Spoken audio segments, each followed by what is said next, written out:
Bago tayo matipon dito kaninang umaga, meron pa po kaming nabasa at narinig isang politiko nakalulungkot bago pa sumikat, laos na.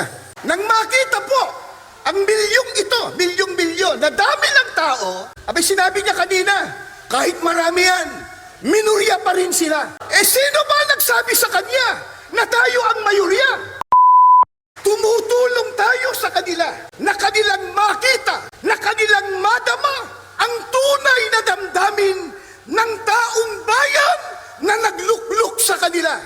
Ang ginagawa ng iba ay nagpapalubha sa problema pangkabuhayan ng Pilipino. Ang magbigat pa, yung ginagawa nila, nagdudulot ng bahabahagi, nagdudulot ng kaguluhan, hidwaan at pagtatalo.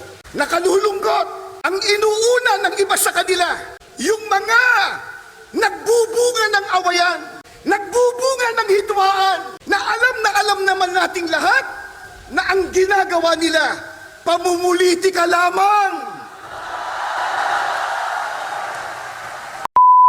Yung impeachment per se, hindi naman tayo tutol doon, sapagkat itinatadhana talaga yan ng saligang batas. Kaya lang, dapat dumaan sa rule of law. Dapat po ayon sa batas. Hindi ayon sa gusto lang nila. Paano mangyayari? Gumagawa ng batas, manlalabag ng batas.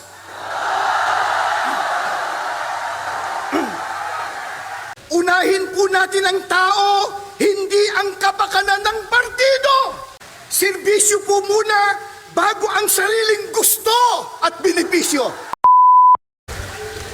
Ang ating mapayapang pagkilos na ito ay wala pong bahid na anumang politika.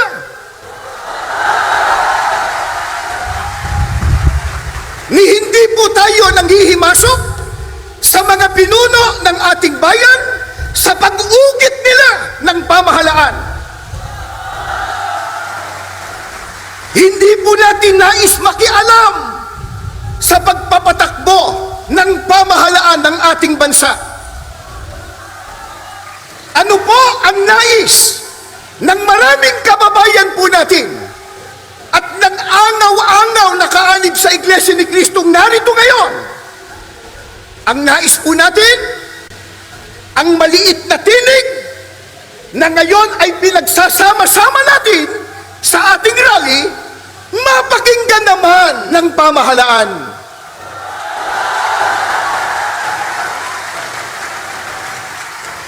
Bago tayo matipon dito kaninang umaga, meron pa po kaming nabasa at narinig isang politiko nakalulungkot bago pa sumikat, laos na.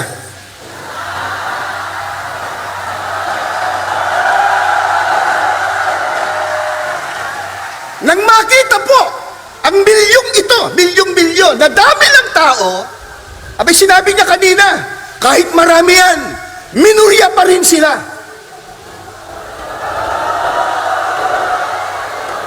Sino ba nagsabi sa kanya na tayo ang mayurya?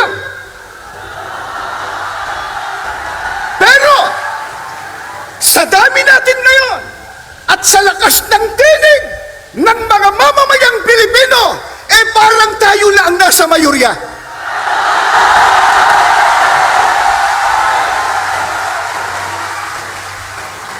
Ang totoo, na ito sana ay maunawaan at maintindihan ng marami, lalo na ng mga namumuno sa ating bansa, na itong ginagawa po natin, mga mahal naming kababayan, sa pangunguna ng Iglesia ni Cristo, ay pagtulong natin sa pamahalaan.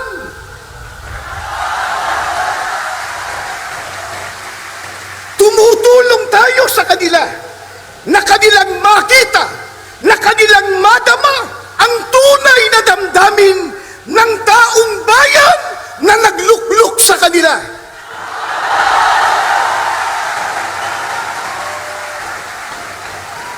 Mula pa kanina, sa mga naunang nagsalita at maging sa mga video presentation, ay ipinakita na po kung gaano katindi at karami ang problemang dinaranas ng ating bansang Pilipinas na yan po ang dapat na unahin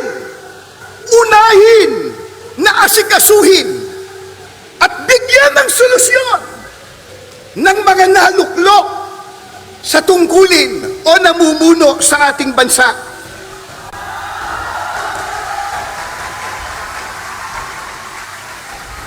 Nakalulungkot ang inuuna ng iba sa kanila, yung mga nagbubunga ng awayan, nagbubunga ng hidwaan, na alam naman nating lahat na ang ginagawa nila, pamumulitika lamang. Tulad ng isinusulong nila na impeachment ng pangalawang Pangulo. Sinabi na ng ating kagalang-galang na Pangulong Ferdinand Marcos Jr. at alam na po ng marami nating kababayang Pilipino, ang totoo, nating lahat. Kasi po, kahit mahihirap lang ang maraming Pilipino, marunong naman tayong umintindi. Hindi tayo mangmang. Isigaw nyo nga, hindi mangmang! Hindi mangmang! Hindi mangmang! At lalong hindi tayo bobo.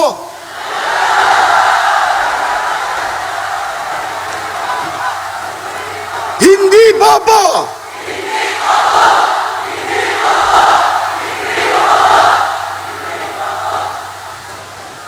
Sana marinig yan ng isang abogado. Naintindihan po natin, naunawaan po natin, na yung sinabi ng Pangulong Ferdinand Marcos Jr. ay tama. Totoo na yung isinusulong nilang impeachment laban sa pangalawang Pangulo, hindi po makatutulong. Hindi po makapag-aangat ng kalagayan ng pamumuhay ng kahit isang Pilipino. Ang tanong, yan ba naintindihan ng mga mambabatas? Naintindihan? May ginawa silang manifesto raw na sila daw ay nagkakaisa na suportahan ang Pangulo ng ating bansa. Kaya lang, nakapagtataka, ang kanilang ginagawa, kabaligtaran. Sapagkat tahasa nilang sinasalungat, kinokontra yung sinabi ng Pangulo ng Pilipinas. Mga kaibigan, mga kababayan, at mga mahal po naming mga kapatid, hindi maikakaila, matindi na ang problemang nararanasan ng ating bansa, lalo na po sa ekonomiya. Hindi po ba yan ang dapat talagang unahin at bigyang solusyon, bigyang prioridad ng mga namumuno sa ating bansa? Gaya ng nabanggit natin, nakalulungkot po sapagkat hindi yan ang nakikita nating ginagawa ng iba sa kanila. Ang ginagawa ng iba ay nagpapalubha sa problema pangkabuhayan ng Pilipino. Ang magbigat pa, yung ginagawa nila, nagdudulot ng bahabahagi, nagdudulot ng kaguluhan, hidwaan at pagtatalo.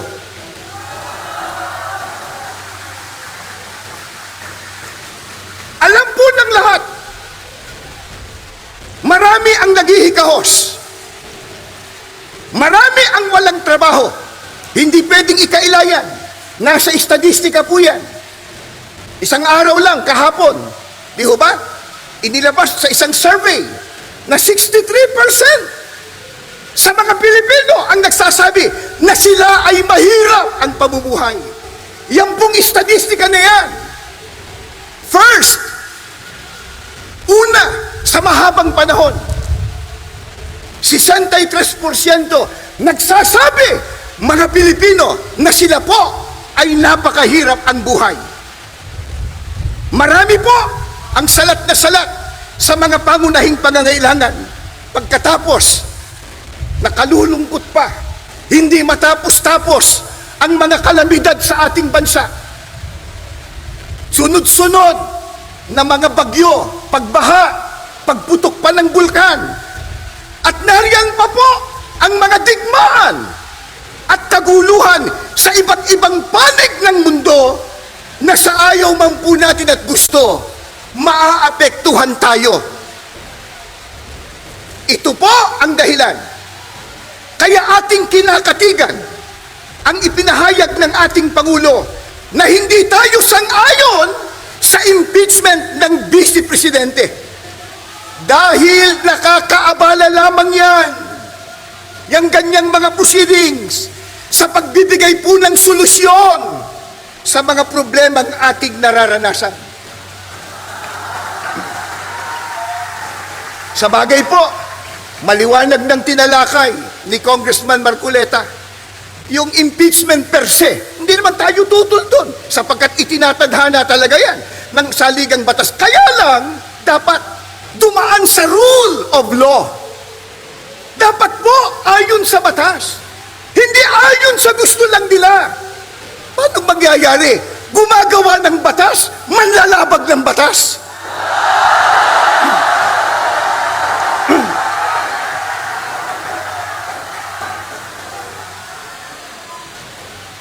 Kaya, ang ating panawagan sa mga mahal po nating leader sa ating bansa, gaya ng nakasulat sa inyong mga placards at inyo pong isinisigaw, mga kapatid at mga kababayan, unahin po natin ang tao, hindi ang kapakanan ng partido.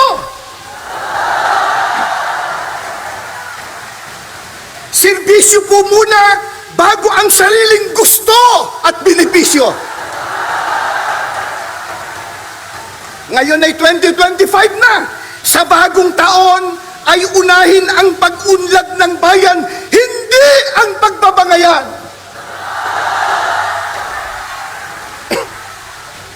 Ano ang pinakamimithi? Mahalin po natin ang ating bansa.